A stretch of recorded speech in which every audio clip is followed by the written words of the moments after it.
കൂട്ടുകാരെ, അപ്പം വൈകുന്നേരം വീട്ടിലിങ്ങനെ ഇരുന്ന സമയത്ത് വിശപ്പ് കയറി തുടങ്ങി കേട്ടോ. അപ്പം 4 മണി സമയം കഴിഞ്ഞ ഉടനെ തന്നെ വിശപ്പായി അങ്ങ്.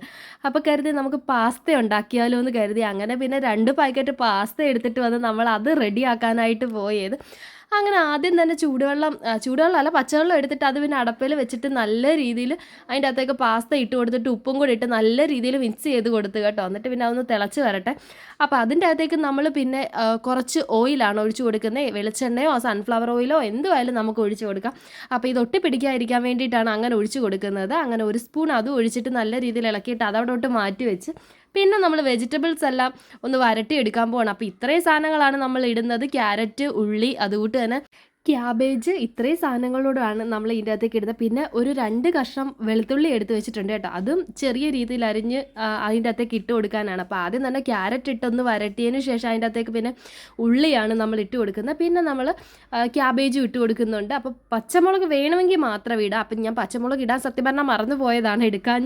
എടുക്കാൻ പറ്റിയില്ലായിരുന്നു. അത് ഓർത്തില്ല അതിൻ്റെ കാര്യം. എന്നിട്ട് അത് നല്ല രീതിയിലൊന്ന് ഇളക്കി കൊടുത്തതിന് ശേഷം അതിൻ്റെ അകത്തേക്ക് പിന്നെ ഒരു ചെറിയ സ്പൂണിന് ഉപ്പാണ് ഇട്ട് കൊടുക്കുന്നത്.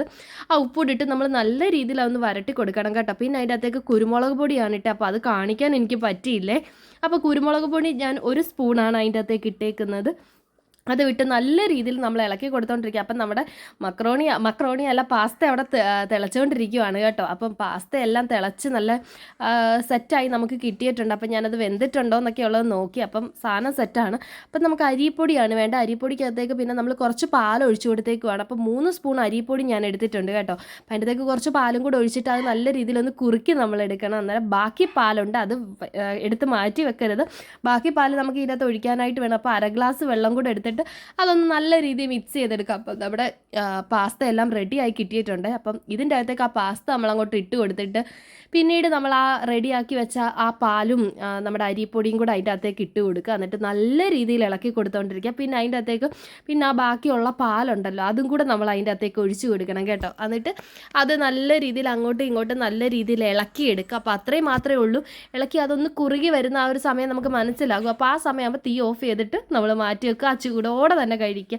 അപ്പോൾ സൂപ്പർ ടേസ്റ്റാണ് കേട്ടോ. അപ്പം ഞങ്ങളെല്ലാവരും അത് കഴിച്ച് നോക്കി. അപ്പോൾ നമുക്ക് ആ ചൂടോടെ തന്നെ ഇത് കഴിക്കണം. ചൂട് മാറിക്കഴിഞ്ഞാൽ ഭയങ്കര കട്ടിയാണ്. അപ്പോൾ അത് കഴിക്കാൻ നമുക്ക് പറ്റത്തില്ല. അപ്പോൾ ഉണ്ണിക്കുട്ടനും കഴിച്ചിട്ടുണ്ടായിരുന്നു. അപ്പോൾ എല്ലാവർക്കും അത് ഇഷ്ടപ്പെട്ടു കേട്ടോ. അപ്പോൾ എല്ലാവരും ട്രൈ ചെയ്ത് നോക്കണേ. അപ്പോൾ അടുത്തൊരു വീഡിയോയിൽ കാണാം. Tata, bye bye.